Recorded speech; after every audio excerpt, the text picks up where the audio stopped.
Good morning, everyone. Oh, come on, let's try that again. Good morning, everyone. Good morning. That's good. Well, welcome to the inaugural National Mentoring Symposium here in beautiful Banff, Alberta. I'm not sure it was a strategic move to have all the chairs facing the windows so that you're staring and looking out at the gorgeous scenery over the next couple of days. And Thank you, Bruce. But the speakers will be more interesting than the mountains, I'm sure. My name is Bruce McDonald. I'm the President and CEO of Big Brothers Big Sisters of Canada, and it's my pleasure to, as one of the four co-hosts, to welcome you here.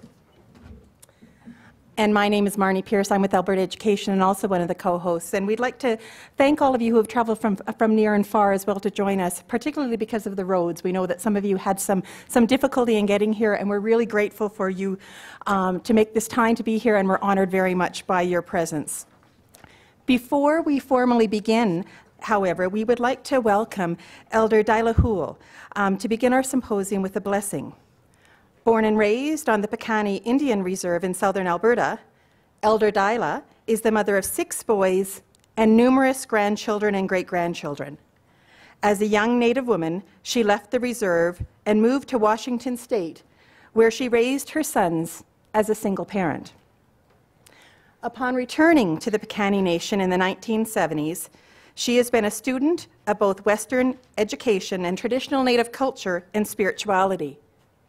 Elder Dyla is committed to the sharing and dissemination of the teachings derived from the Native people's relationships to the land and themselves. Her knowledge and wisdom is shared in personal settings through discussion where she relates life experiences to modern issues that face Native people and their communities. Issues of addictions, family, and Native spirituality are the cornerstones of her presentation that promotes an individual's life's learning and wellness. Furthermore, through discussion and humor, her presentations are an excellent and beneficial medium for the further human development of Native people and the promotion of cross-cultural awareness of non-Native people. Elder Dyla has worked in upper management for a number of Native organizations as a social services director, addictions counselor, and elders facilitator for Corrections Canada. Her recent employment accomplishments include being an elder advisor for a number of Native-run human support services in both Alberta and Saskatchewan. Her presentations incorporate traditional Native ceremonialism and beliefs as a vehicle to understand issues that impact and affect modern Native society. I would also like to recognize and thank the people of Treaty 6 on whose land that we are holding this symposium for the next few days, and I'd like to welcome Elder Dyla Houle.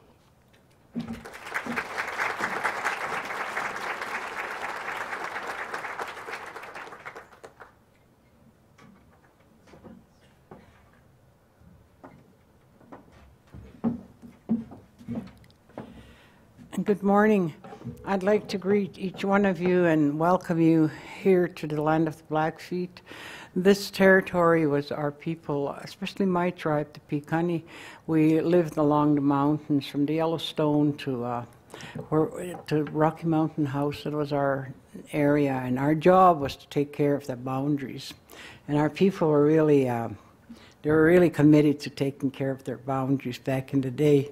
I'd just like to say a short prayer to welcome you all and pray and ask the Creator that you will get the most out of the symposium, and especially being it for the children, because our children are our future, and that's so important.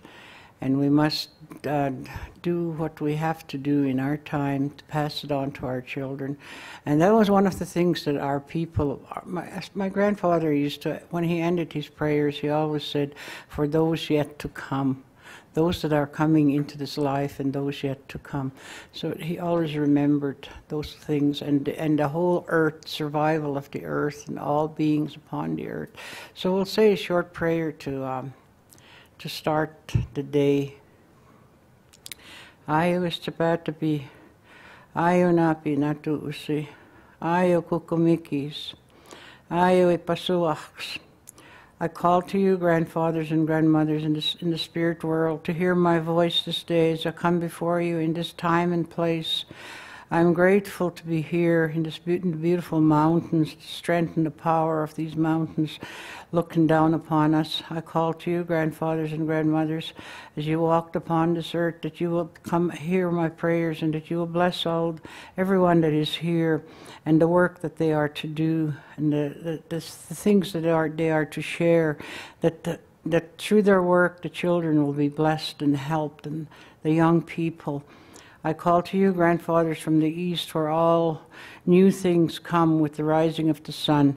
I call to you to help us and to hear our prayers as we come before you, that we will walk the path that the Creator has set before us in this life. And to those of the south, you who are medicine people upon the earth at one time, and you who bring the powers of healing, I call to you, grandfathers and grandmothers, to hear my prayers this day and to help us all, the human race upon the earth. And to those in the west, those where the darkness goes, those who take the burdens of life, the grief, the misery, the pain, that these things will be taken and that we will understand how we are to continue walking in guidance and protection. And to the grandfathers of the north, those who are ancient and old, who sit with the Creator, I call to you to bring the wisdom and knowledge that you carry and to help us this day, especially the north wind. I call to you, grandfather, to hear my voice. And as we walk upon the earth today, that we will begin to understand the many things that the earth provides for us, the air that we breathe, the water we drink, the food that we have.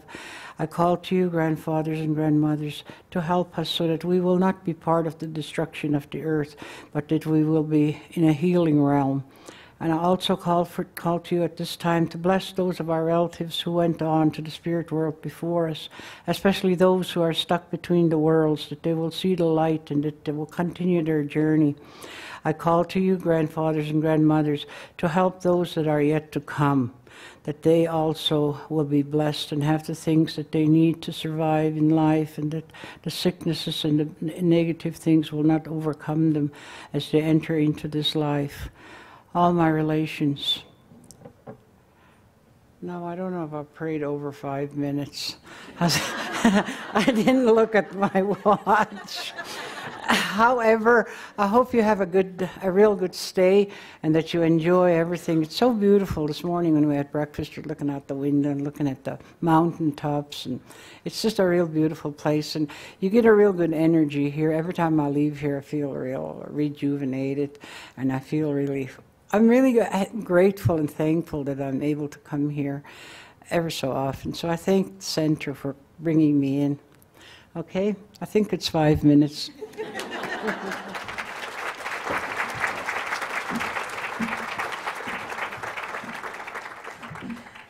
Elder Dyla is joined by her granddaughter who brought her here today too.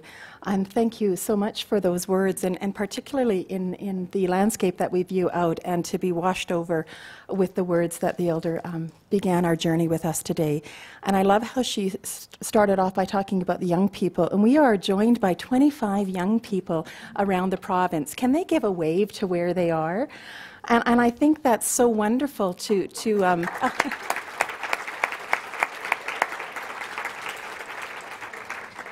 And we talk about the blessings of the grandmothers and grandfathers upon us, and I also think about the blessings that the young people are bringing us today and carrying forward the message forward that we're about to hear over the next few days. The next few days really are all about relationships, and so thank you for being part of the relationship building today with us. We're going to take a little bit of a segue, and we have a very special video that we want to share with you today. Premier Alison Redford had hoped to be here this week and bring greetings and do a keynote address this evening. Instead, we'll be joined by Minister Hancock, but this was critically important for her to let you know how much this work means to her. So she actually asked us if she could create a video that would be shared today. So we're going to take a few moments to have some greetings brought by Premier Redford.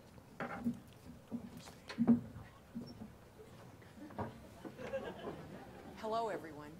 I'm sorry that I'm not able to join you in Banff for the National Mentoring Symposium. It's an honor to be your patron as you celebrate 100 years of mentoring across Canada. The work you do is absolutely indispensable because sadly, not all kids in Canada get the love and the attention that they deserve. Some grow up in broken homes, others struggle with school, or fall in with the wrong people. The damage from bad beginnings can last a lifetime, but no one is beyond saving and helping. And you've all dedicated yourselves to proving that truth. You do a tremendous job of putting kids back on the right path, of reaching out to them respectfully, and serving as models of what confident, caring, and compassionate adults should be. You make a world of difference. And I'm thrilled that the Government of Alberta can help by supporting this event. Thanks very much to Enbridge for generously sponsoring this reception and the symposium, and for championing organizations like Big Brothers Big Sisters. I hope everyone returns home with fresh enthusiasm and new ideas. All the best.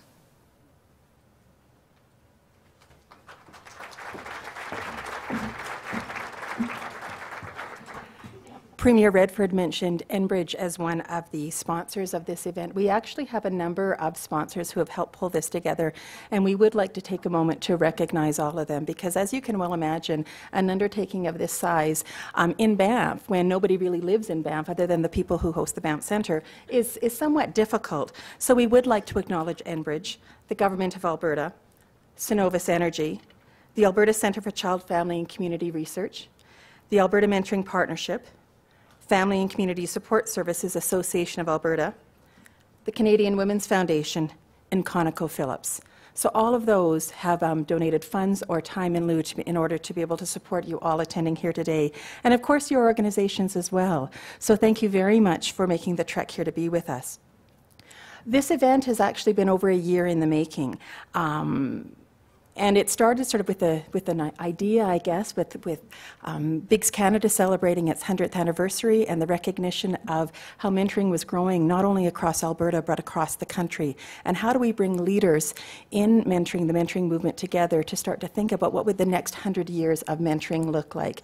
So again, it's you who will help us carry this forward. And I'm talking particularly to the young people who are going to be carrying this message forward. And thank you very much for making the time, because we know particularly those of you that are in school, taking this much time off school is a big deal. My daughter, who is here, reminds me of that all the time. But in the same token, that commitment and that honor of what you're giving to future generations is huge, and we thank you. We have representation from Nova Scotia, New Brunswick, Quebec, Ontario, Manitoba, Saskatchewan, British Columbia, the Northwest Territories, and Alberta. Close to 300 people have joined us today. It could have been called an international conference, but this is the first ever national conference on mentoring in Canada, because we also have representation from Australia and the US. And I want to take a brief moment, and I don't know if she's here, but Amy Castor, who many of you who have met who at the reception and the emails that you've had, she is really our event planner extraordinaire, and it really is Amy who helped us pull all of this together. So I would like to very much thank her and all of you for your time.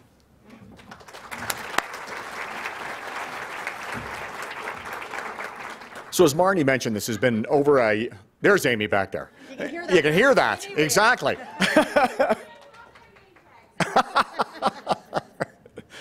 So as Marnie mentioned, this has been over a year in the making. So why are we here? Well, what's the purpose of bringing everyone together?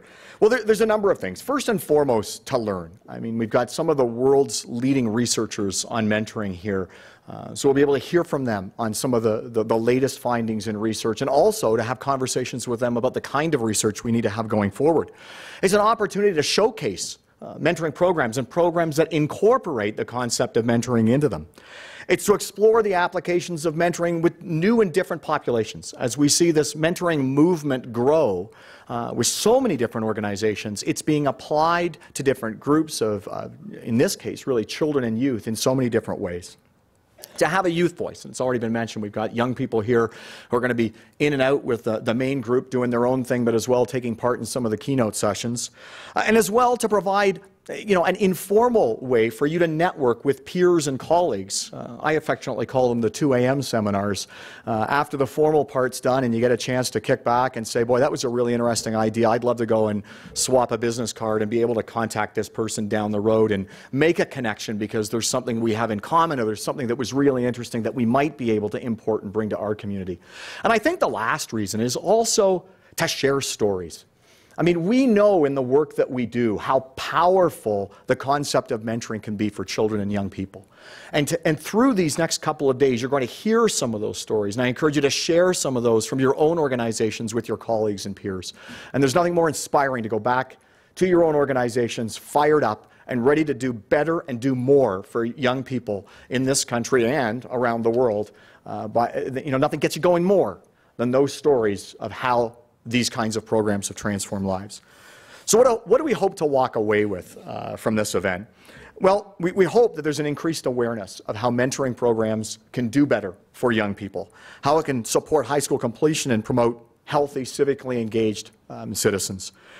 Looking forward to understand, are there common concepts or components of mentoring that should be practiced amongst all of us?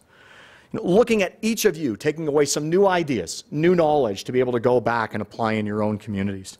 Again, looking at future directions for mentoring research. What is it we need to know to go to prospective funders, volunteers, contributors, supporters, and be able to say, we've got the information that you want to hear in language you can understand to help you support us in expanding the work that we do.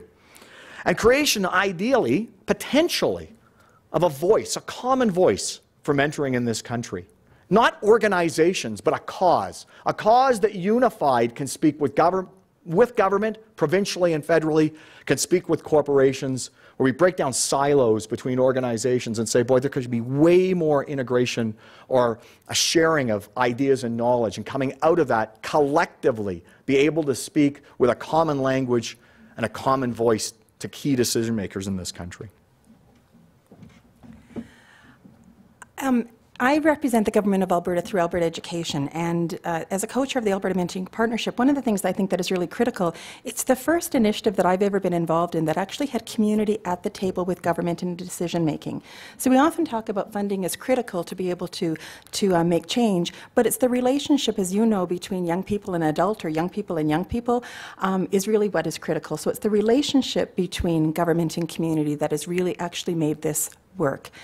Yesterday morning, I was part of a conversation that we've never had before in government. We actually had senior government officials, lots of deputy ministers, even who I've never met before, the Deputy Minister of Treasury branch, with funders, provincial funders, as well as business leaders and community leaders coming together around the province to have a conversation, much like what was going to be happening here.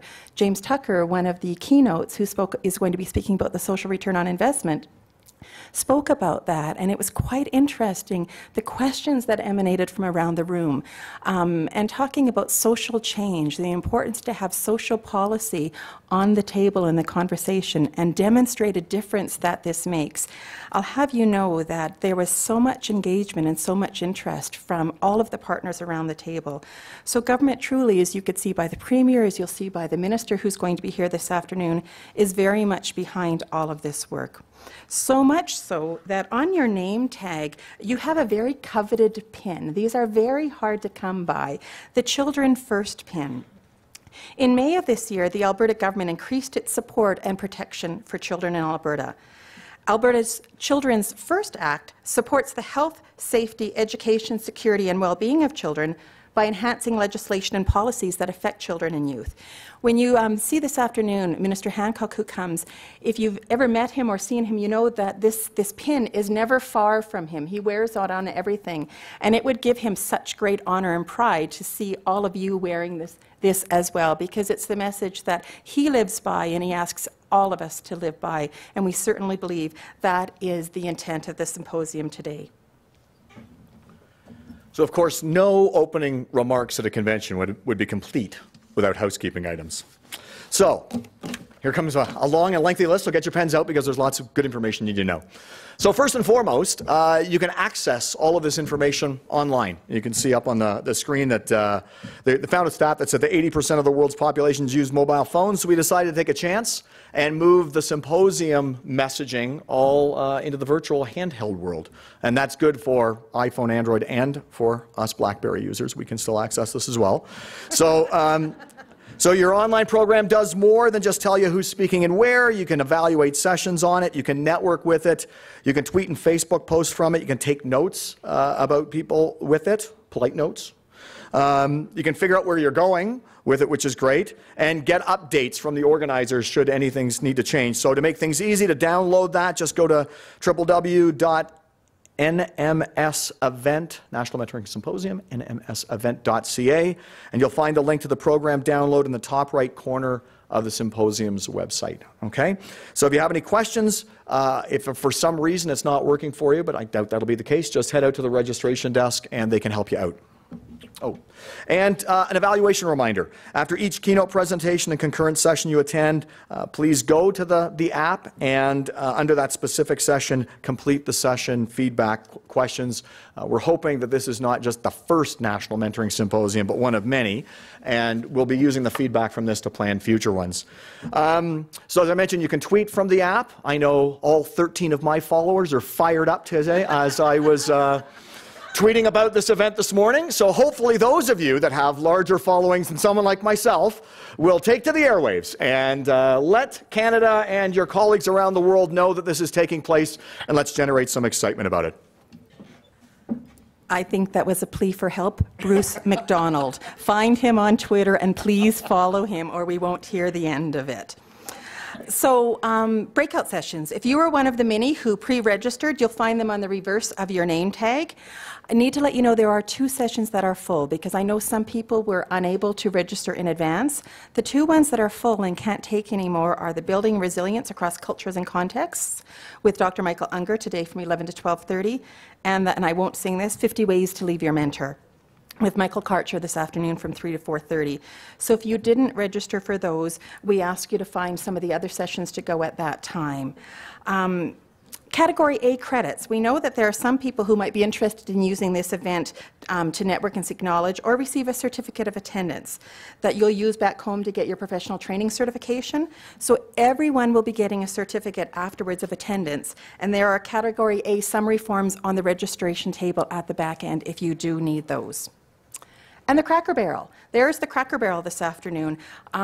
We've all sort of wondered what the heck Cracker Barrel meant, and I don't know if some of you were puzzled first. So Amy, who you heard cackling a little bit there beforehand, she tells us it's a little bit like speed dating. So if you think about it like that, it's really speed dating, but for business. We have 19 groups and projects that will be centered around the room, and you can visit for 10 minutes each, and there'll be some kind of gong or something that will be going on that will give you some type of signal that then it's time for you to move on to the next one.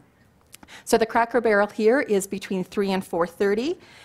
And then after the Cracker Barrel, everyone is invited to have some time for themselves, but come back for the opening reception that will again be in here at 6 o'clock.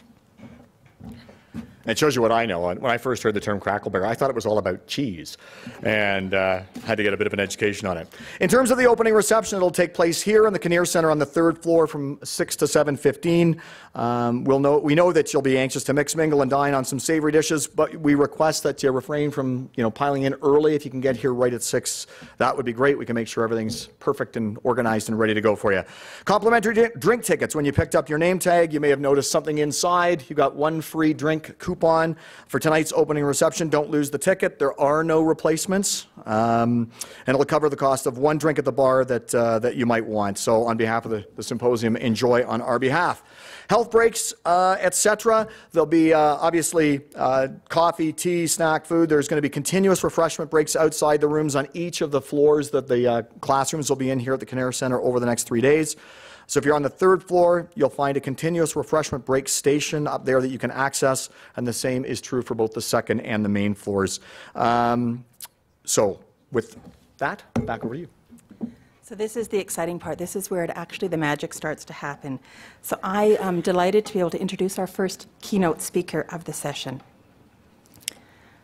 For over 40 years, actor, singer, producer, activist, and philanthropist, Tom Jackson has crafted a compassionate stage of caring.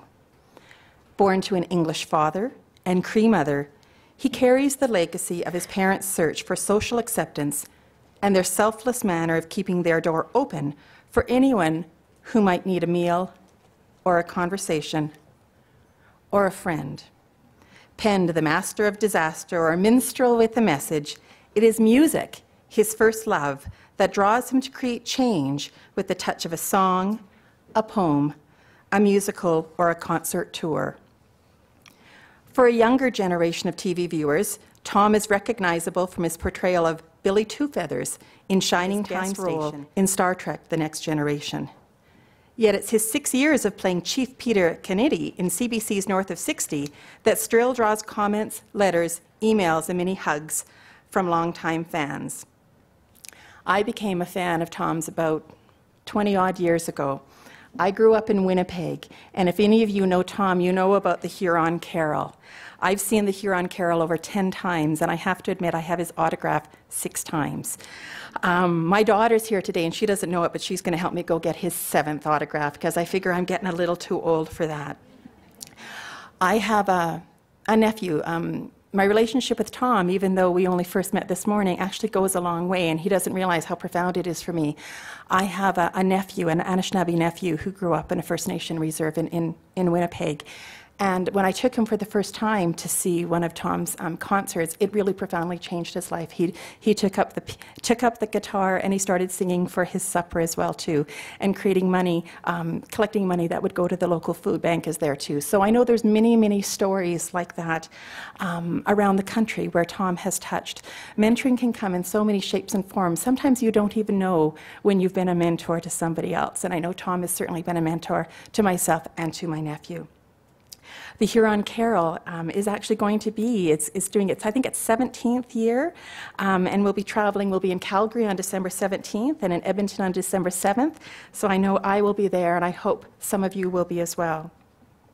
Tom's mantra of being in service to others is secured with his choice to engage if it's good business, good for the world, good for the soul, and today he's here to bring good to our lives. So please join me in welcoming Tom Jackson.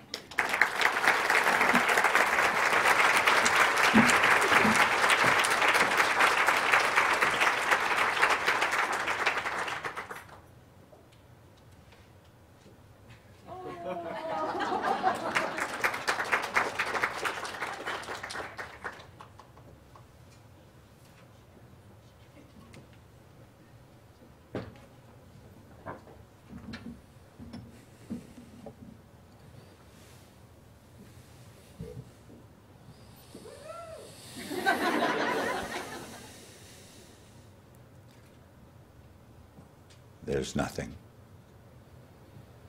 that I can say to you that is more important than this. And that is that I love you. There's nothing more important.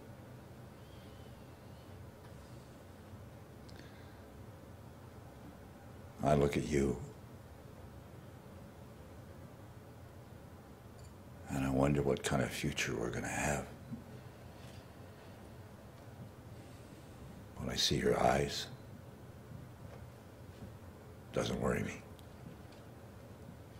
We're in for a bright, very bright future. I've had the honor of being in the presence of some great mentors. Most recently, I was in a small hut in a place called Atlin. Atlin is northern BC, about a 2.5-hour drive southwest of Whitehorse. And I went there and I met 2 elders. It was quite amazing actually to actually see them, because I was told they are the senior elders in the community and they were brothers, and there was 10 years difference between the 2. And I was talking to the elder the eldest of the two, and he looked younger than his brother. It's true. There's magic in the air. And my conversation with him brought about something really important and indelible to me. And he said, you know what scares me the most? Losing my shadow, is what he said. He said, I'm afraid of losing my shadow. He said, I can tell you, or I can tell my grandchildren what my past was like, what history is like. And it's very, very important for them to embrace that history in order to have a safe and courageous future. They don't have to live in the past, but they have to know their past. And then I had the opportunity to get on a helicopter. The Tlingit people, that's the clan, the Tlingit people, settled in this place called Atlan. I'll come back to the helicopter ride in a second. But they settled in this place called Atlan because a couple hundred years ago, there were warring clans, warring, fierce clans. And I've been to some wonderful places like Kispiox, which means the hiding place, and Kinkola, which means the village of the skulls. And these are wonderful places inside the interior of BC where the history is so rich and the stories are exciting. This one was one of them. The Tlingit were escaping war. And in an attempt to do so, and this is in the ice fields, in an attempt to do so, they came up against the face of a glacier. And they found a cave. And there was wind coming through the cave. And they sent scouts. And they said, okay, you have to follow that wind. And if you get to the other side, you have to send us a sign. And that sign was that they had filled their backpacks with footwear. So they filled their backpacks with footwear. And if you get to the other side, put the footwear in the stream. And we'll know it, because it will come back to us. So they did. And they found their way to the other side. And they put the footwear into the stream, and they marked their path under the glacier. And the entire clan, with courage, went underneath that glacier to the other side to escape war. And they settled in a place called Atlan. It wasn't called Atlan then. They took me to a camp by helicopter, which was, I think, 30 minutes or so. But I was told it's a 3-day journey into the camp. Well, I didn't have that much time there, and probably didn't have my mountain legs with me anyway. And I got there, and they asked me to make a gift to the Creator. And I took some tobacco, and they gave me a tree, taller than me. They gave me a tree. And they said, here, go gift the Creator. And at the foot of that tree, I buried the tobacco. And they said, okay, now come with us. And I went with them. You see, I'd been on a quest to find this harmony thing. And I don't mean music. I mean living in harmony with your surroundings. Inherently, First Nation people are supposed to know that. I think. That's what they tell me anyway. They also told me I was supposed to be able to paddle a canoe. I can't do that either. So I was looking for the ticket to the theater that would show me what living in harmony was. What is this thing? I mean, I get it, right? I get you got to love your surroundings, and I get you got to hug a building every once in a while, concrete or not. It's your surrounding, it's your everything. Anyway, they took me to this plateau where below you could see the stream. And in the stream, where it was coming around a corner, where there was calm water, you could actually see the salmon. And there are places in northern BC where the salmon was so plentiful that they'd swim like this. Not like this, but actually like this. This is true. Hard to believe, isn't it? But it's true. Well, I listened very quietly. It's amazing what you can hear in the silence. I listened, and I heard the salmon speak. I heard it. And something is unbelievable is that will shake your world. You know why?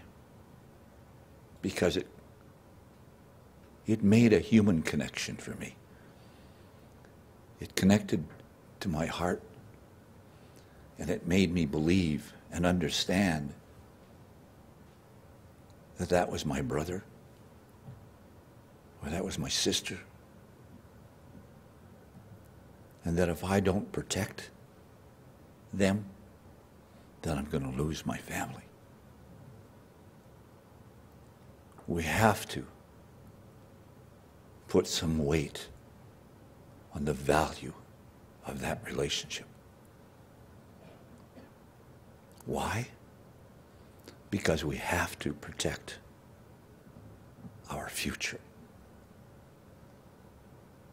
We have to protect our future.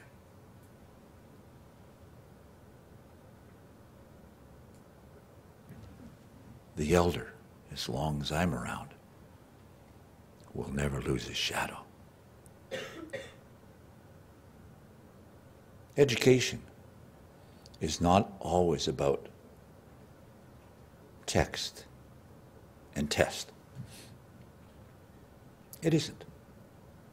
It is certainly that, but it's not always just that. I have some friends who go into schools who take instruments, who find classes, and they take instruments into underprivileged communities, and not only do they take instruments, they take instructors, and they enter into these programs. And a student who stays within the program for 1 year and doesn't miss one class gets to keep the instrument at the end of the year. Isn't that awesome? Doesn't matter what the instrument is. I'm told even pianos. The history of that program is 95% of those students that went through that year, and I think it's grade 6 and 7, 95% of them finished high school in communities where there was a very low success rate. I dropped out of school when I was 15 years old. I used to play basketball. My grades weren't that good, and I got cut from the team. But I could play ball. I left school. I came from a small reserve called One Arrow. And you heard that my dad is English and my mother is Cree. Well, at that time, it would be pretty strange to see an English man and an Indian woman. They used to call us Indians back then. An English man and an Indian woman living in a tent, in a canvas top, wood-sided tent with a pot-bellied stove on the reserve. My dad. My dad was an awesome guy. A great man of peace, my father. And my mother? Well, she was very gregarious. She'd be over the top all the time. But they were gods to me. And they taught me what love was. They redefined love for me. How they practiced love. How they stood by each other. How they lived in that tent on a reserve.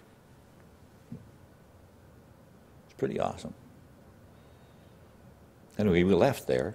My dad joined the CNR. And he was a brakeman. Back in those days, back in the day, as you'll hear a lot around me, and my best buddy, who was older than me, he always goes, "Back in the day, Tom."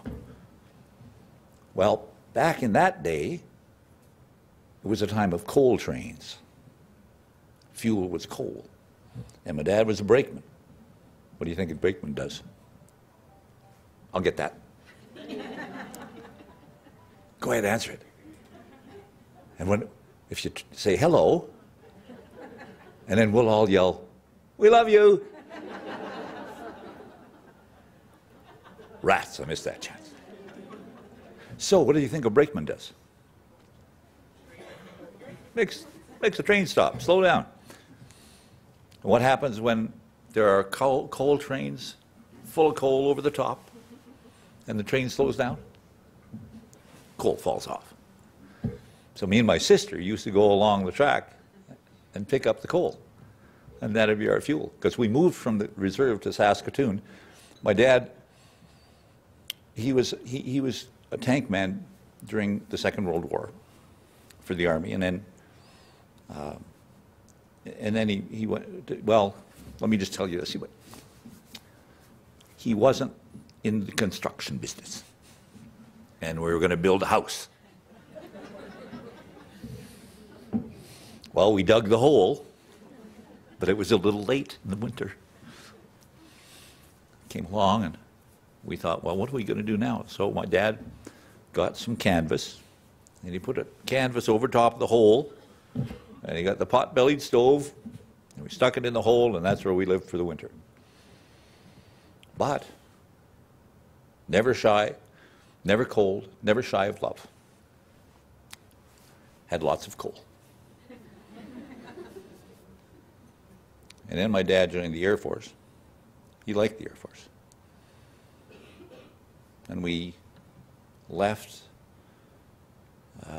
Edmonton. We were stationed north of Edmonton, and then we went to Winnipeg because he was going to retire, and the Air Force said, "Well, where do you want to retire?" And they transferred him, sent him there. But when I got to Winnipeg, the world all changed. It became something else. And I go back to my story about basketball because it was the one thing that made sense to me. Because when we were on the reserve, my dad was a minority. But when we moved to the city, my mom was the minority. And if you look at me, the first thing you think is, he must be half English. Or not. So our life was a little different. But it was the basketball thing that I want to come back to, because that was that extracurricular thing that made so much sense to me. I found other mentors after that. A guy by the name of Bernie, who I call my brother. Bernie's a famous guy now. I talk about him all the time. He was smarter than me. Much smarter. We were watching the Alamo. He said, "Look how far we've come." He said, "Texans and Mexicans fighting all the time. And now we got Tex-Mex restaurants.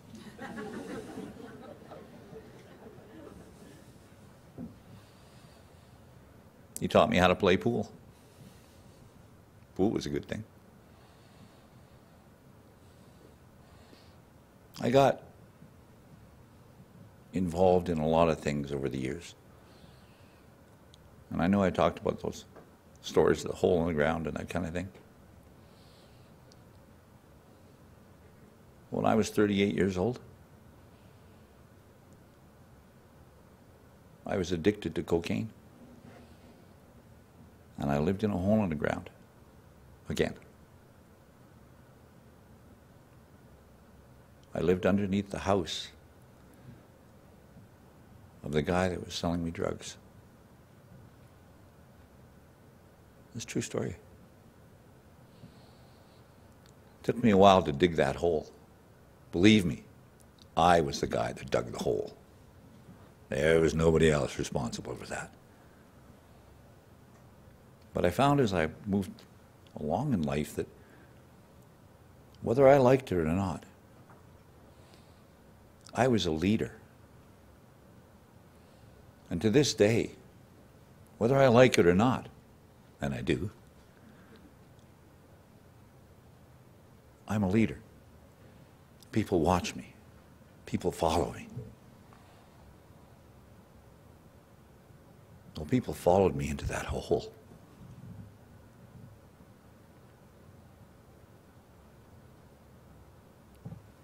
When I managed to crawl out of that hole, my first step out of that hole, and I'll tell you what that was. I committed myself to go back there and to get every person that I'd ever known or I ever touched or that ever touched me and get them out of there. And it's really that journey that brought me here to you. You wouldn't know me otherwise. But I had, in a night in October, when I was living in the hole in the ground, I would manage to go to the local bar and play for beer. What do you think I played? Pool. Bernie taught me how to play pool. And I was going back to where I was staying, and I was walking down the street. It'd be about 1:30 in the morning, something like that. And I saw a black bag just about where the other side of that screen is, or that one. And there was a black bag on the sidewalk. And there were people who had left before me, and as they get close to the black bag, they would cross the street. When I got closer, I realized it wasn't a black bag. It was actually a man. And we all know what that's like, right? We all know what that's like when you're coming to somebody on the street and you go, uh-oh, maybe I better cross here. And we do. We go across the street. Well, I was spitting into the wind at the time anyway, so I didn't. I walked right up to him and I looked at him. He was looking at me like you're looking at me, but he couldn't move. And I said, "Are you all right?" Didn't move. I said it again. He still didn't move. So and he was heaving, you know. So I went back to the bar, which is about a block or so, and I asked them to call the emergency services, which they did, and first guys to show up were tow truck drivers. They had some paramedic experience, apparently. And then there was fire engines, and then there was an ambulance. And in those days, when the red lights and the ambulances show up, I wasn't necessarily the first guy to stick around. So I took off. But I found out the next day that he had actually survived, but that he had had some kind of event, a stroke of some sort, that had immobilized him but left him conscious. And I thought to myself, what if that was me? Well, it was me. What if that was me? And I was laying there. I knew I was dying, and the world was walking by. What fear, what terror. And I thought, wow, that was awesome. You know what it was? The Creator had sent me an angel. And I didn't save his life. He saved mine. Because I went, that was awesome. Because when I came to, really, my life was worth something. I realized that I could actually do something for somebody else. That I could actually change somebody else's life by helping them. And I couldn't get high enough. I was addicted. As you can tell, I had an addictive personality to start with. And I know you've heard addicted to love. Well, that's a whole other definition for me. So I got addicted to saving lives. Now, I wouldn't encourage you to just go out and go and save a life. I'd certainly encourage you to go out and discover the gift. The gift is in the giving. It'll change your life forever. If someday you're feeling like the world has abandoned you, like you can't take another step, that you can't breathe, that it's all gone to hell in a handbasket, do me a favor, and do this with me now. Do me a favor. Close your eyes for a second. Now take a deep breath. Hold it. Let it out. Do it again.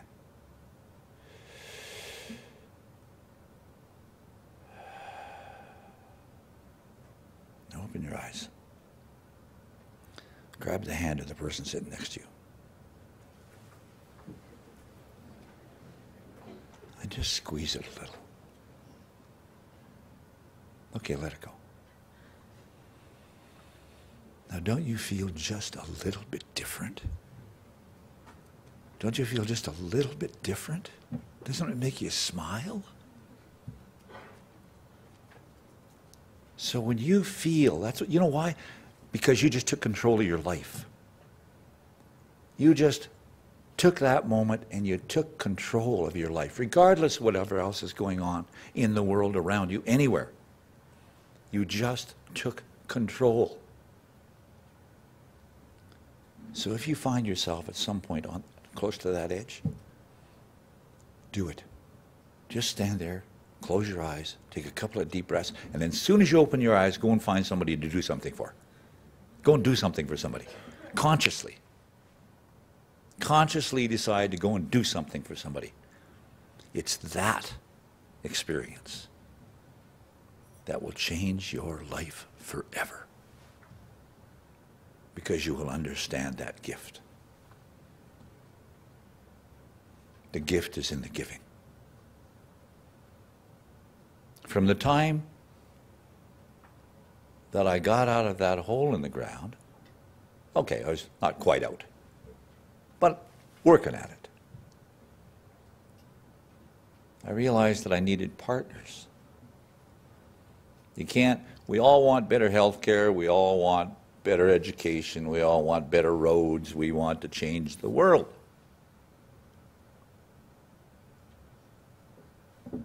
But you need partners.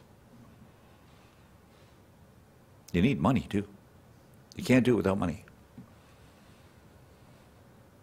And we're not all equipped to do things. So we kind of have to do what we know. I once met a man who was $70 million rich if he liquidated. That's what I was told. His name was Stan. S-T-A-N, Stan. I said, how'd you get me $70 million? He said, I'm going to give you a book. This book is called The Richest Man in Babylon. I want you to go and read that book, and you'll get it. I didn't tell him I was dyslexic. My cat was dyslexic.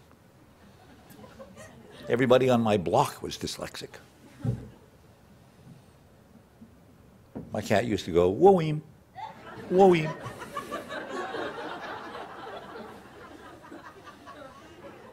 The dogs on the block would chase my cat and they'd go, fur, fur.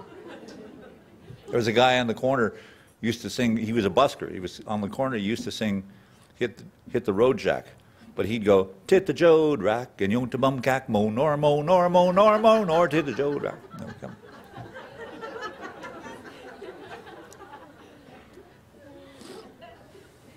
Where was I?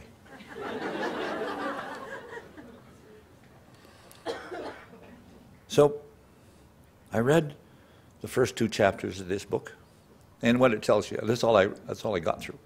But the first 2 chapters of the book tell you how to save money, you know, and it's pretty cool to learn how to take a dime out of every dollar or a penny out of every dime and pay yourself, make sure you pay yourself, and then you can take that money and you go and invest it. When you got a little seed, you go and plant it and you water it and you nurture it and you get a tree, and then a tree gets another tree and more seeds, and all of a sudden you got an orchard.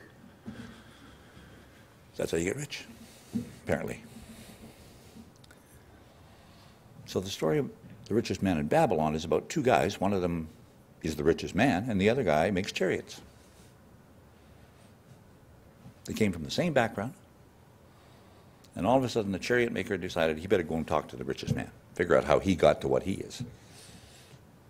And the richest man told him, okay, this is what you got to do. You got to dime out of every dollar. When you get this little pool of money, you got to go invest it. So he did. He decided to go into business with his buddy, the bricklayer. And they decided to go into the jewelry business. At the time, the Phoenicians were the rulers of the world in jewelry, and they went to see the Phoenicians, his buddy did. Took the money, came back, broke. So he went back to the richest man and said, what's the deal? I did everything you said, and I'm broke. And he said, well, if you're going into the jewelry business, why did you give your money to a bricklayer? Now, there's nothing wrong with bricklayers.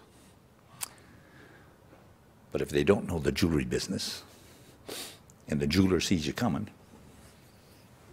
might be chancy. Moral of the story is use what you know. Use what you know, and you will change the world. You can use that to change the world. Now I'm going to prove it to you. See, I knew a little bit about the entertainment business at that time. And I came across an organization called Council Fire, who had the year previous, and they're right downtown in the core of Toronto. The year previous had a shortage of hampers at Christmas time. I remember I told you the story was happened in October. Well, it moved along. It was now November, and we decided, me and my friends, that we were going to help out Council Fire, and we decided we were going to create this concert. And because we were in a place called Huronia, we decided to call it the Huron Carol, and that was the sort of the place where John Brebeuf got skinned by the Algonquins, but we won't talk about that. And we held a concert. Now, we didn't make any money, but it created enough of a buzz in that community because we got to tell the story. And it was the early days of food banks. Food banks didn't quite have their sea legs yet. So, not perfect. When we went to Council Fire, or when I went to Council Fire, and this was now the 17th of December, when I went to Council Fire, I went to the outside, right from Parliament and Gerrard all the way to the entrance to the freeway, which I'd say is about 4 kilometers maybe, there were cars and trucks full of food that they delivered to Council Fire. So I figured out, okay, that was one thing that I knew how to do. Well, since then, we have generated cash and food services in excess of $200 million for food banks.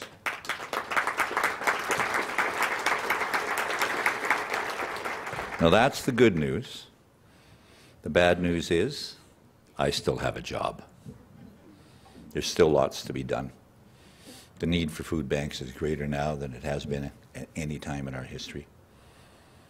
So we have to stay shoulder to the wheel, you know, keep going, keep doing it, keep teaching people how to do it. See, now we do versus one show in what was then called the buck, the silver dollar. It was a bar. We now do, this year I think we're doing 18 shows. Is that what it is, Alison? 18 shows from St. John's to Victoria. So we're no longer in little places, we're in bigger places. But we have satellite organizations that have learned from what we do, and they do it themselves. Not totally, not everybody yet, but we're on the road. Sometimes I wonder, but I don't understand why love is a mystery. That wasn't God's plan. And if war is the answer, then let's find something new. Let's look below the surface and search for a truth, because it's a wonderful journey that love will provide. And there's a pain, that's a given. And dark is the night. But love, it'll rumble. And it'll make you weak in the knees, and you'll fall and you'll tumble. But love's glory you will see if you never take no. Or what's done is done. You know, some people say that. What's done is done. Don't believe it. Stand up and be counted, because there is a power in one. And you can't buy the kingdom where freedom is found, so never lay down, because love is a palace, and you wear the crown. One day at a time. Hold on, because love and life is not a free ride. But you will survive if you take it one day at a time. And you've got to believe that if you keep on trying, you'll spread your wings.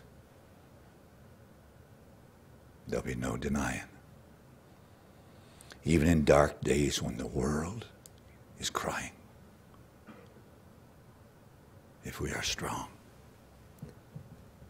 the sun will start shining. If you never take no. Or what's done is done. And you stand up and be counted, because there is a power in one. And you can't buy the kingdom where freedom is found. So never lay down, because love is a palace, and you wear the crown.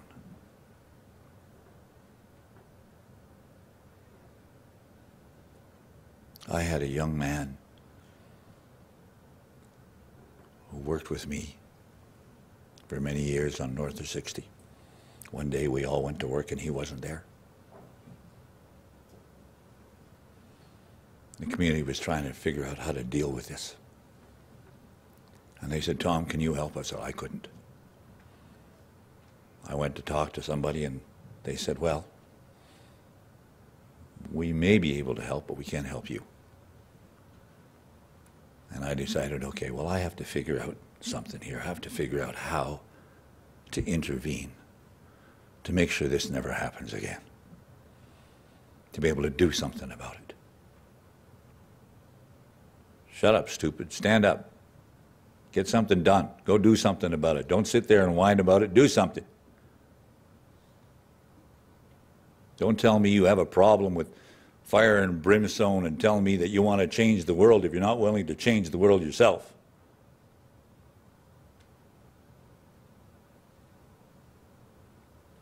Don't have to change the whole world. You only have to change yours.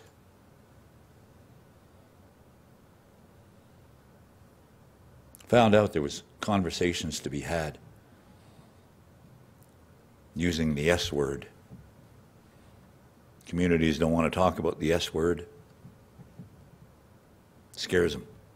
Don't blame them.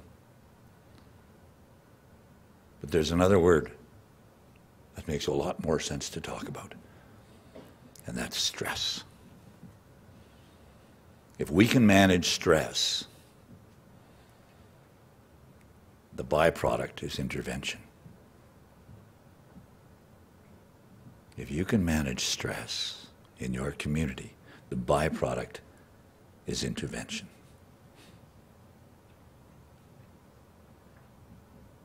Anybody in this room like Kraft dinner? Put your hand up if you like Kraft dinner. Kraft dinner and wieners. Kraft dinner and wieners with garlic.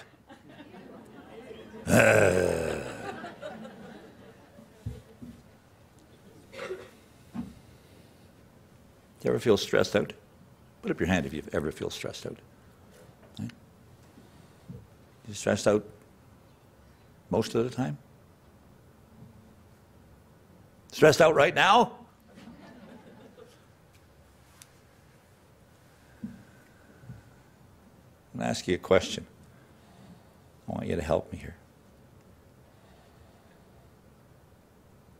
When you feel stressed out, now pay attention.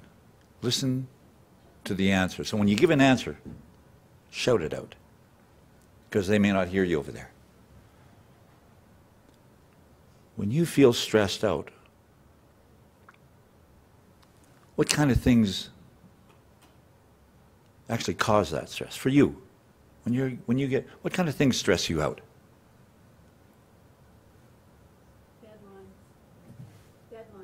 Deadlines. Money. Family. School. Illness.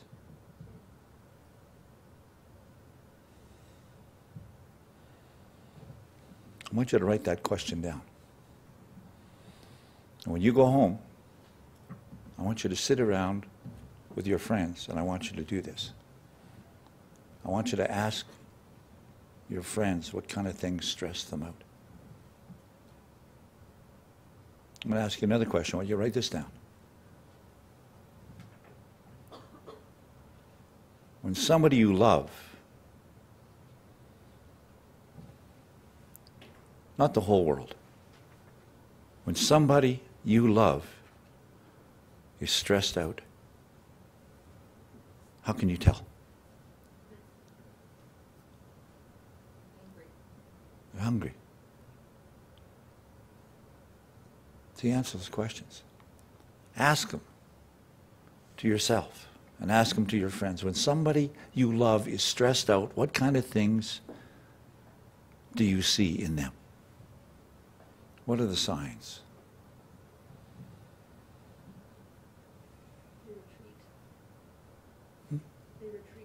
They retreat.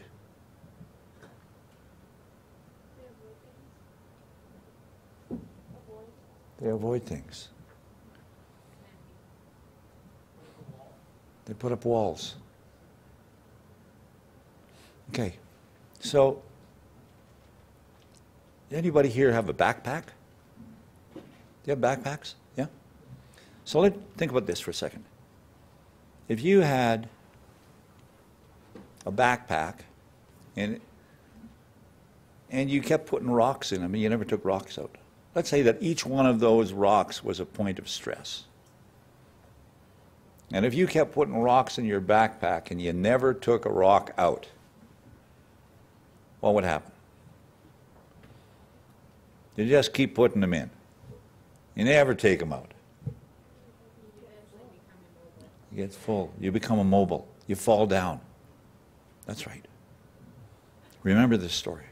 Don't forget this story. Write it down. The backpack. You'll remember what it is.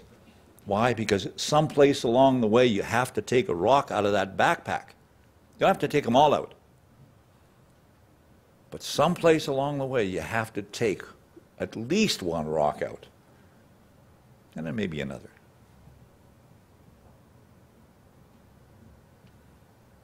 So here we have a ledger that says, these are things that stress me out. And when my friends are stressed out, this is how I can tell they're stressed out. So let me ask you, write this down. When you're stressed out, what kind of things do you do to relieve that stress? There are no wrong answers here. So you write that down. Because this is an interesting exercise in I knew that. See, one person could not give you 50 answers. But 50 people can give you one answer. And you'll have a ledger that'll tell you this is what we can do to relieve stress. Now, I mentioned my brother Bernie. My brother Bernie is a high-performance mechanic. What does that mean? That means a guy who makes cars go faster than they're actually supposed to, which is a good thing when you're a young man. Well, whenever thing goes wrong with my car, I'll call my brother, because he knows everything about cars. One day my car stopped. It was a relatively new car. And I had to go to the phone booth. I didn't have a cell phone then. Actually, go to the phone, this is how long ago it was. I go to the phone booth, cost 10 cents. So I called him. It was middle of winter too. I called, where you going?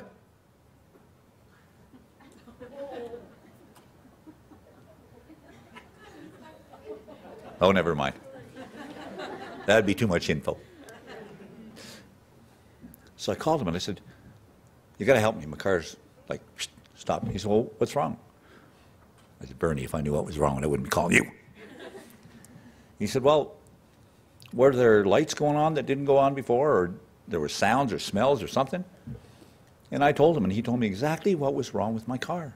And I went to the corner and got the car fixed, and the mechanic thought I was smart because I told him what was wrong with the car and didn't cost me as much money, and it was good. But my car doesn't breathe.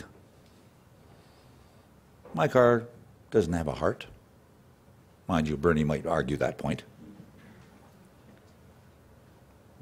So, not your car, but when something goes wrong with your car or your snowmobile or your mode of transportation, something goes wrong with it, you'll fix it every time. So if something is wrong with somebody you love, not the whole world, but if there's somebody you love that is stressed out, what kind of things can you do to help them? That's the fourth question. And you share that, and you make lists, and you share that list with your friends and your family, because it's your community. Your community is unlike the community next door. You may think it's the same, but it's not. So that ledger, that Bible, that book, this is not a Bible, it's a Fairmont hotel book. But that book becomes yours in your communities. It's the people you love. Now you'll know what kind of things stress you out, in your community, and now you know on this side of the ledger what kind of things you can do to relieve stress. And then there's that fourth column that says how you can help others relieve stress. And someday you're going to wake up, remember that day where you got to close your eyes? You're going to wake up and you're going to be stressed. And you might go through every one of those things. And at the end of it, you're going to say, that, Jackson, you're not going to feel any better. What are you going to do when that happens? You're going to call Bernie. Why? Because Bernie knows how to fix it. And there's a Bernie in every one of your lives. There's a Bernie in every one of your communities. You have to call them, and they'll help you. And if you're really good, this community will stay connected. Each one of these tables will be a community, and they'll still connect. And that community is going to connect with that community and that one and that one and that one. You'll have a whole army of people you can connect with when you leave this conference.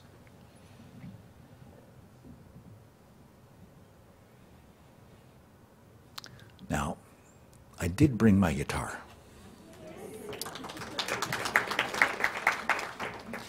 And when I talk about partners,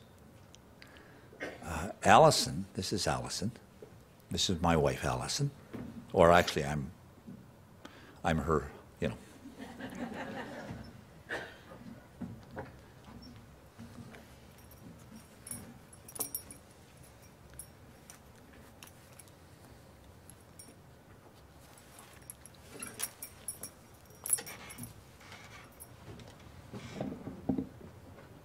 It's really interesting when the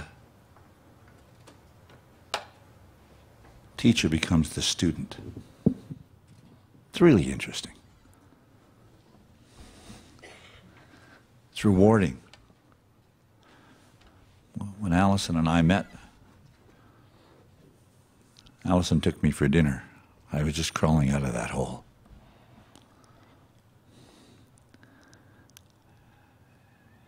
And we talked about what we wanted for the future. And we made a deal that night. We shook hands. I wouldn't be here if it wasn't for Allison.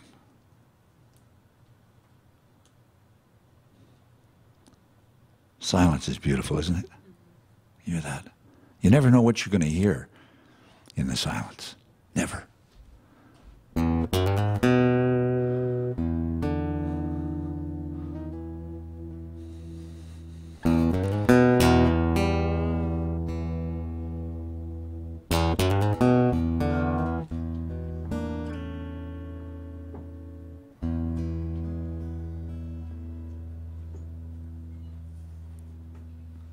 Heard you had some trouble.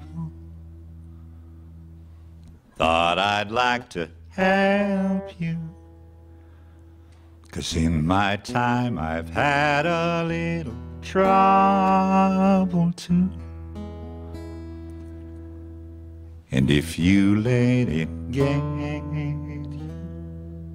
down, you know I'll bet you it will get you down and walk around on you. Sweet misery, she loves her company, and she's in a crowd when she is all alone. And she doesn't care, follow you everywhere. She is most happy when she makes you moan.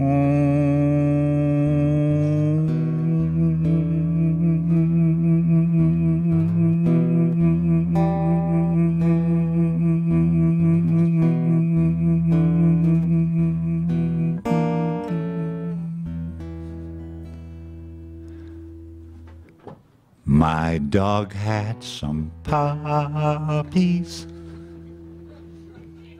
Thought you'd like to have one. He will be your friend and even lick your face.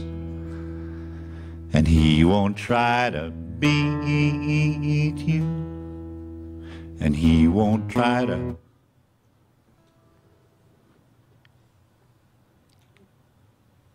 beat you.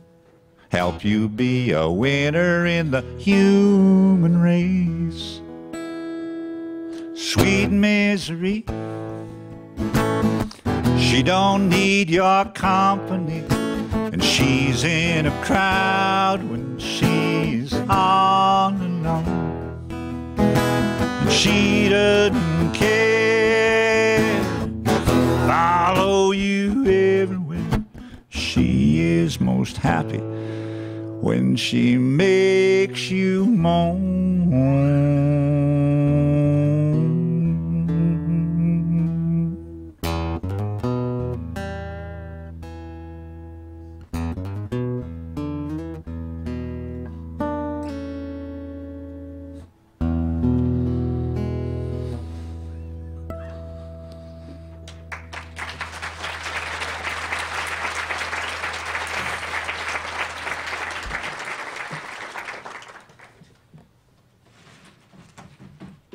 Anybody want a water? Just asking.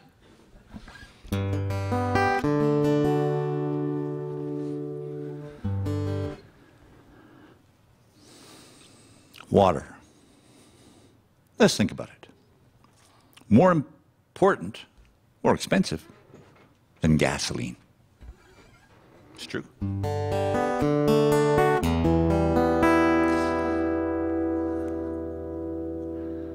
I heard a story about two homeless people, elders, on the street. New Year's Eve. And they love each other. You can tell. A little cantankerous maybe, but they love each other. Bars are closing. Lights are going out. Guy comes out of a bar with a girl, sees him, throws money out in the street, makes him fight for the money. Encourages them. More people come out of the bar. And they get into a frenzy. And they make him, because he's stronger than her, they make him grab a rattle. And he almost impales her. And he's at this point and he's shaking. And a bear appears. And the bear says, "You don't understand. You can't let this happen. That's not just a woman. And that's not just a man. That woman is Mother Earth. And that man is mankind. If we let him do this to her now, tonight, we are all going to perish. Tonight. Then I'm going to help you. He said, I'm going to take you to a place called Blue Water. It's just over there in the mountains. It's not far. But I'm going to take you to a place where you will be innocent.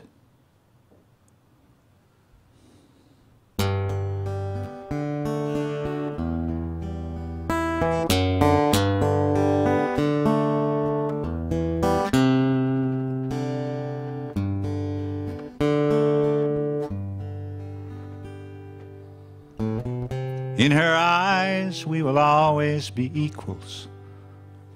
One blue drop in her forest rain. Hear her voice in the cry of the eagles. singing love is gonna lead the way.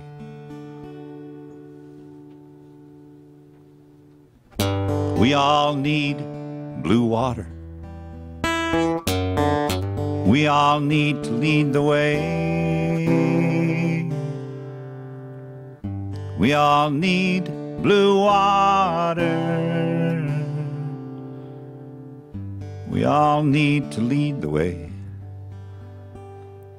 We'll sail the 7 seas and find a new direction. Thirsty tears we will wash away. There are thorns in the crown of perfection, but love is gonna lead the way.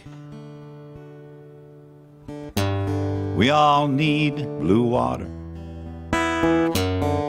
We all need to lead the way. We all need blue water. We all need to lead the way.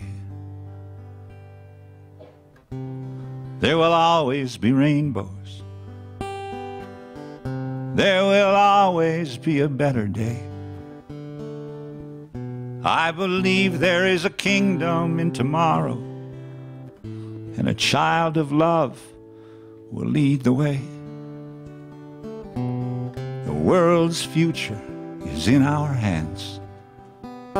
It is our home and our native land. We all need to understand.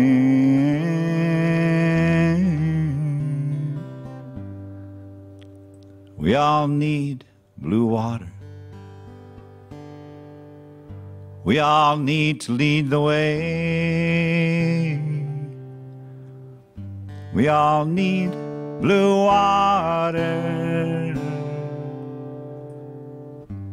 We all need to lead the way.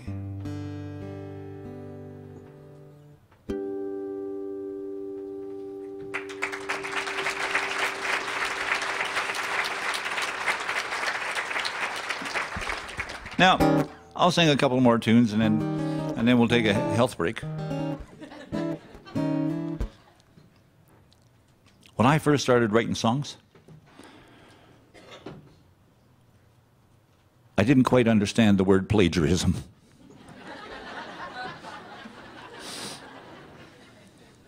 So, can I borrow a Kleenex? Oh, never mind, I got one. It's not like exactly being Michael Jackson or one of those big stars where you get to, can I have a Kleenex? And you go like this. Excuse me. You probably thought I was getting emotional in that last song. You know, not quite. I never quite understood the word plagiarism. So, but I did have to write about things that I knew about, and Bernie was one of them. So, I wrote this song about Bernie. It was one of the very first songs that I ever wrote. And now, some of you won't remember the sound of this, but others will.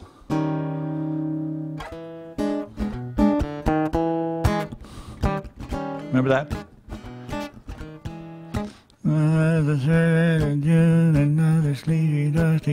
Remember that song? Well, that's not the song. Well, the writing's on the wall and the sun is going down. I made it through another day and I'm ready to hit the town. My fate, well, I've been told, everyone can see, 'cause the sun is going down for everybody else but me, and I'm a beer drinking, song singing man. Now remember, this is a song about my brother Bernie, not me. And I love to love the ladies, and I love, love, love living when I can. Well, working hard and playing cards, that's the life lived. Watching pretty girls and wondering what they got to give. Well, now, woman, don't you love me, 'cause you know that I'm no fool. And love can be like a cue ball scratch in a game of pool. And I'm a beer drinking, song singing man. ladies, and I love, love, love living when I can. Now, when I first started picking and grinning, as they call it, I was actually more of a grinner than a picker.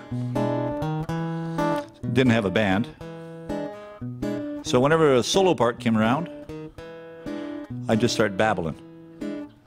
And I'd go on until I thought, well, that'd be about the end of the solo, and then I'd finish the song. Well, I contemplated all the years that have come and gone, and I thought about the yesterday that lingered around too long, never planned those sweet tomorrows, nor cried when the sky turned gray, 'cause tomorrow is a long time.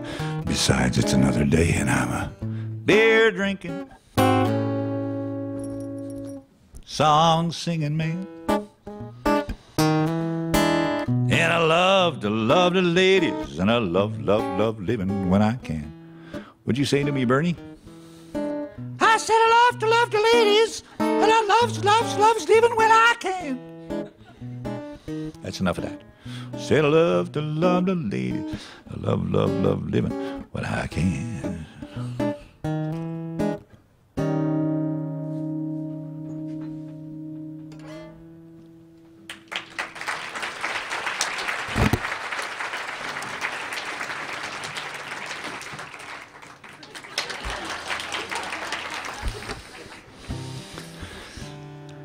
Now,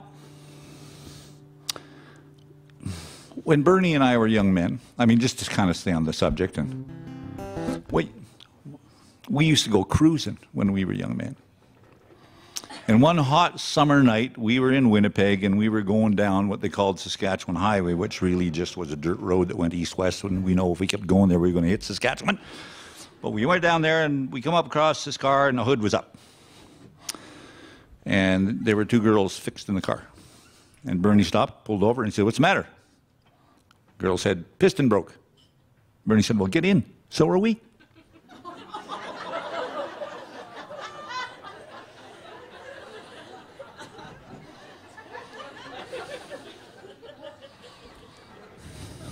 They didn't get in. We did continue down that road, literally and figuratively.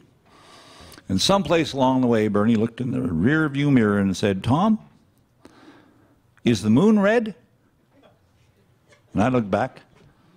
I said, "Bernie, even if the moon is red, it doesn't go off and on." I asked him, "What do you want me to do with the beer bottle?" He said, "Well, drink up the beer, tear off the label, stick it on your forehead, throw the bottle in the back seat, and shut up." The policeman came over and said, "You boys been drinking?" Bernie said, "Nope, we're on the patch."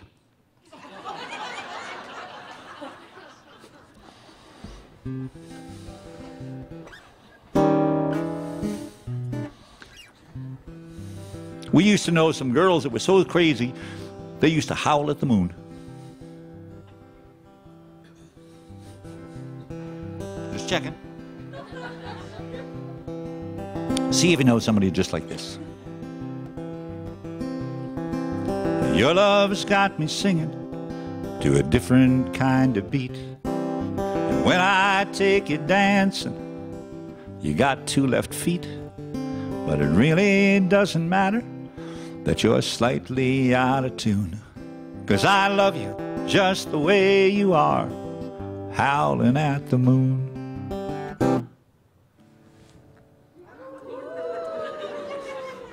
Not so typical, some say. Your midnight falls at noon, you're undeniable. On a lover's night in June, you're unpredictable. And only you know why. Draw me in, ask where you been. Spider to a fly. Ain't nothing like your love. When I'm down and feeling blue, ain't nothing like your love, babe. Sets me free the way you do. You lift me high above. Love is blind and I can't see. Ain't nothing like your love. Sets me free.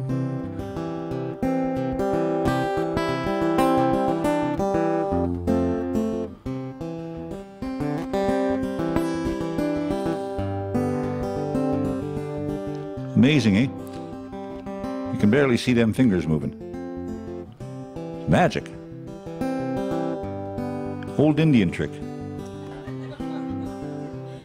Well, you may be out of step, and your rhythm out of rhyme, but I will always come to you when your love lights shine like a moth to a flame. Whenever you're around, that glimmer in your crazy eyes got me spinning round. Ain't nothing like your love when I'm down and feeling blue. Ain't nothing like your love, babe, sets me free the way you do. You lift me high above. Love is blind and I can't see. Ain't nothing like your love, sets me free. Okay, help me out here. Ain't nothing like your love when I'm down and feeling blue. Ain't nothing like your love, babe, sets me free the way you do. You lift me high above. Love is blind and I can't see. Ain't nothing like your love, sets me free. That's right. Ain't nothing like your love, sets me free.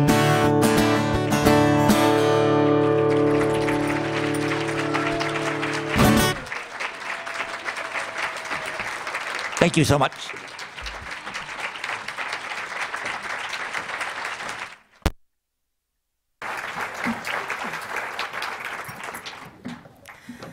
We all need blue water. We all need to lead the way. Thank you, Mr. Jackson, for leading the way. Thank you for reminding us about the importance of not losing our own shadows or helping others to hold on to their shadows. And primarily, thank you for putting your footwear in the stream so we can pick it up and carry it forward. Our motto for the conference is about it's inspiring lives. I think, Tom, you showed us it's about changing lives.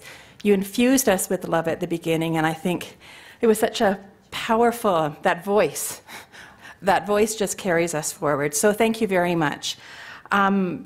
Thomas graciously offered to be available in the lobby for Joanna, get out there first and get that 7th autograph for me, for photos and for autographs.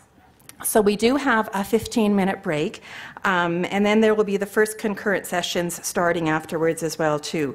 So make sure that before you leave for your break, remember that your concurrent workshops start at 11, and your selection is on the reverse of your name tag. After that, we will be heading up to the Vistas Lounge for lunch at 12:30 and returning back in here to hear our keynote speaker, Dr. Michael Unger, at 1:30. So please take a little bit of a break, make sure that you stop and say thank you and hello to Tom, and enjoy the rest of your morning, and we'll see you back here for your concurrent sessions or at 1:30 for Dr. Michael Unger. Thank you.